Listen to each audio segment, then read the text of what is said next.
Bonjour à tous, au sommaire de l'hebdo de la semaine. La journée porte ouverte au CNRBT, un dépôt de gerbes commémoratif à Saint-Claude, les vœux au personnel communal de la ville de Bouillante, la signature de la convention entre la ville de Trois-Rivières et Guadeloupe Recyclerie Solidaire. À Basse-Terre, la réunion sur la sécurité et la prévention de la délinquance. Et pour finir, le président du conseil régional, Harry Chalus, a inauguré l'ouverture du pont aux Écrevisses. Ce samedi 27 janvier a eu lieu la journée porte ouverte du CNRBT. Oui, écoutez, c'est superbe que la piscine soit de nouveau opérationnelle, on a trop attendu. Il faut vraiment dire tout ce complexe, à la fois l'éclairage de main du stade, le hall des sports qu'il faut reménager, on a un truc qui est extraordinaire. Et cette année 2024, la grande cause nationale, c'est l'incitation à l'activité physique. Donc il faut profiter de cette année 2024 pour que tout ce complexe soit vraiment au top pour le bien-être de les deux années. Nous sommes très heureux dans ce début d'année 2024 d'entamer notre marathon, 12 mois, 12 pôles d'activité.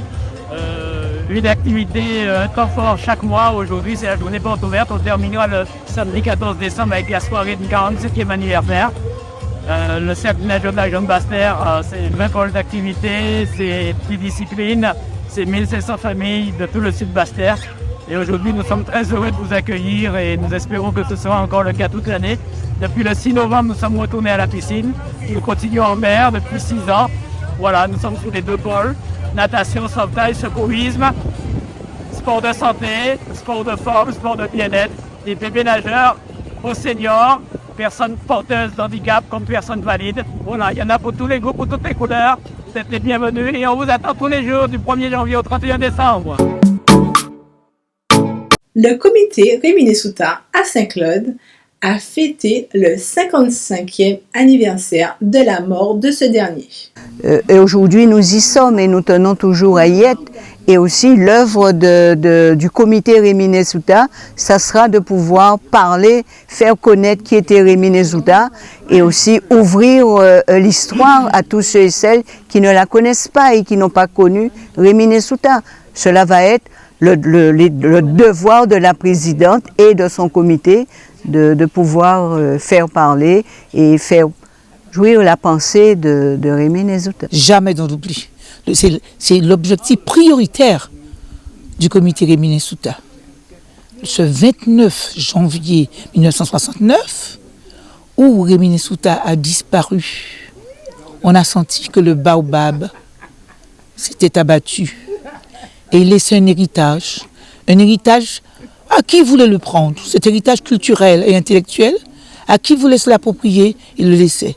Et ce comité Rimini-Souta, qui a été créé quelques années après, s'est emparé de cet héritage et veut absolument que les idées de Rimini-Souta sortent de l'oubli parce qu'elles sont actuelles. Nous en avons besoin. Le peuple guadeloupéen en a besoin. Il avait déjà tout tracé, il avait montré la route. Oui, la jeunesse doit connaître et nous nous y attachons. Il faut la transmission de ces valeurs. Nous allons dans les collèges, nous allons dans les écoles, nous continuons encore, nous continuons jusqu'au bout. Et puis, ce qui nous plaît, c'est que là où nous sommes déjà allés, au collège de Trois-Rivières, au collège de Rimini-Souta, eh bien, c'est un accueil, les jeunes accueillent. Parce que je dis, madame, vous nous avez appris quelque chose. Monsieur, vous nous avez appris quelque chose. Ils sont contents, ils sont très très contents. Donc nos jeunes sont friands. C'est à nous de continuer la mission. Le maire de Bouillante, M. Thierry Abelli, a souhaité ses meilleurs vœux à son personnel communal. Oui, avant tout, on est là pour servir une population. Cérémonie de vœux parce qu'effectivement c'est un moment de cohésion, c'est un moment de partage, c'est un moment pour faire passer des messages, c'est un moment pour rappeler ce qu'on a pu faire pour le personnel, pour améliorer ses conditions de travail et l'encourager à poursuivre. Je crois que c'est important. Le personnel a répondu puisqu'ils sont plus nombreux que l'année dernière. Donc je suis globalement très satisfait de cette cérémonie de vœux. Et évidemment, c'est le moment aussi de saluer, de remercier celles et ceux qui sont partis à la retraite. Il y en a à peu près une dizaine qui ont servi Bouillante pendant de très nombreuses années. Et c'est de mettre à l'honneur et leur rappeler qu'effectivement, ils continuent et continueront toujours à faire partie de cette grande famille qu'est le personnel communal de Bouillante. Ah oui, c'est un travail que je fais avec mes élus, mais c'est surtout avec le personnel communal. Et je dis que bon, on a cette chance parce que depuis 2014, on a tout fait pour ne pas avoir augmenté le taux des impôts sur Bouillante. Et pourtant, on voit que Bouillante avance parce qu'effectivement, le personnel s'implique de plus en plus et je les encourage à s'impliquer encore plus. On arrive à avoir un dialogue social qui est relativement nourri et qualitatif, même si parfois on n'est pas d'accord, mais on arrive à s'entendre, on arrive à faire avancer les choses. Et aujourd'hui, Bouillante est fier de dire qu'en matière statutaire, la situation du personnel est à jour. On a rattrapé toutes les années. On avait du retard sur la situation administrative du personnel et l'année prochaine, l'objectif que je me suis fixé, c'est de voir comment on sort de la précarisation des personnels contractuels. Alors ce n'est pas un chantier facile parce qu'effectivement la difficulté c'est la masse salariale, mais je fais des réflexions avec mes élus, avec les cadres pour trouver des solutions, pour apporter une solution pérenne à cette situation. Plus performant? Ben oui, forcément, j'allais dire la rigueur, c'est quelque chose qu'on va dire la verticalité. C'est ça qui va permettre aux nobles ou en forme d'avancer. Et donc par conséquent, il faut de la rigueur, il faut demander la rigueur, il faut être exigeant. Et comme je leur dis, je me ferai un devoir, voire même une obligation de respecter leurs droits. Mais en retour, je leur demanderai aussi de faire un effort pour respecter de plus en plus, encore plus, leurs devoirs. Oui, bien sûr, effectivement, ça participe au renouvellement du personnel communal, mais c'est surtout aussi une manière de dire à ces personnes-là qu'elles ont contribué à faire Bouillante, en tout cas l'administration communale, ce qu'elle est, et leur dire aussi qu'elles continueront à faire partie de cet grand ensemble qu'est le personnel communal de Bouillante.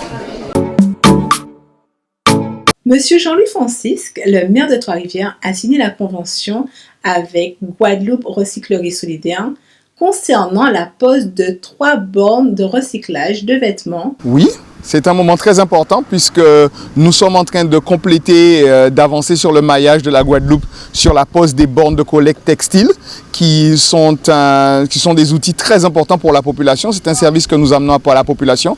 Et donc, cette convention signée avec le maire de Trois-Rivières et cette pose officielle de bornes, c'est un moment qui est vraiment très important pour nous. Oui.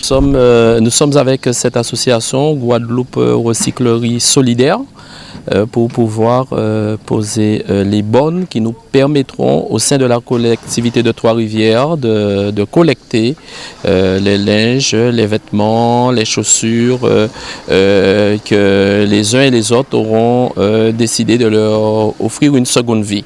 Donc aujourd'hui, nous voyons bien que les actions solidaires doivent se multiplier. Nous voyons bien que les communes doivent pouvoir s'engager auprès de toutes ces bonnes initiatives. C'est le cas pour nous aujourd'hui. Nous sommes heureux de pouvoir disposer de 3 bornes sur notre territoire. Une du côté de Grand-Anse, l'autre qui sera placée au bourg et une autre qui sera au nord de Trois-Rivières du côté de la zone Selchère, la plaine Montchapé. Donc c'est dire que la commune de Trois-Rivières poursuit toutes ces actions, reste aux côtés avec son CCAS, reste aux côtés de ces bonnes initiatives pour lesquelles nous demandons à la population d'en prendre soin et de donner véritablement un sens à cette action solidaire et responsable. Ce jeudi a eu lieu la réunion sur la sécurité et la prévention de la délinquance à Basse-Terre en présence du maire. Moi, j'étais très heureux d'être avec monsieur le maire pour cette réunion où nous avons parlé des problèmes d'insécurité sur la ville de Basse-Terre. Il y a des sujets effectivement qui relèvent de l'insécurité, sur des questions aussi de populations qui sont en grande précarité. Donc on a un sujet d'accompagnement de personnes très précaires, des personnes qui sont sans abri, parfois qui souffrent de pathologies qu'il faut accompagner. Et puis on a un sentiment d'insécurité et parfois des faits graves. Et dans les faits graves, on sait qu'il y a des facteurs aggravants. Parmi les facteurs aggravants, il y a notamment la question de la drogue, des addictions. Sur ce point-là, c'est un point sur lequel on doit être intransigeant. On ne peut pas laisser la population avec des difficultés parce qu'on a des personnes qui sont en addiction, qui sont en souffrance. Et donc, nous devons travailler sur la lutte contre les stupéfiants. Ça, c'est une priorité de monsieur le préfet et on va accompagner. Après, il y a tout un volet social, d'accompagnement social que l'on va traiter avec les secteurs associatifs, avec le secteur médical, avec monsieur le maire. Et donc, voilà, moi je m'inscris d'une part dans la durée de l'écoute des acteurs. Là, on a écouté plutôt les associations, les professions médicales, la police municipale sur ces questions. On va voir aussi les commerçants, parce que les commerçants ont des agréments, les habitants.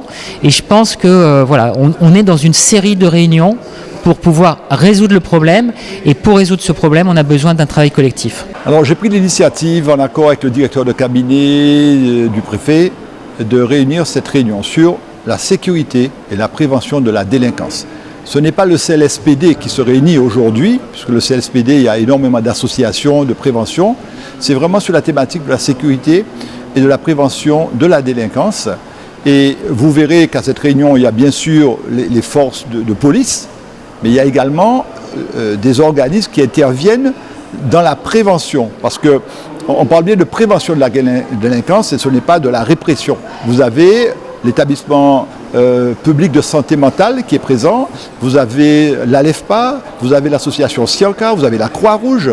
Donc il nous faut être réaliste. Il y a effectivement un problème sur certains secteurs de grande pauvreté qui peut derrière entraîner un problème d'insécurité, un problème de délinquance.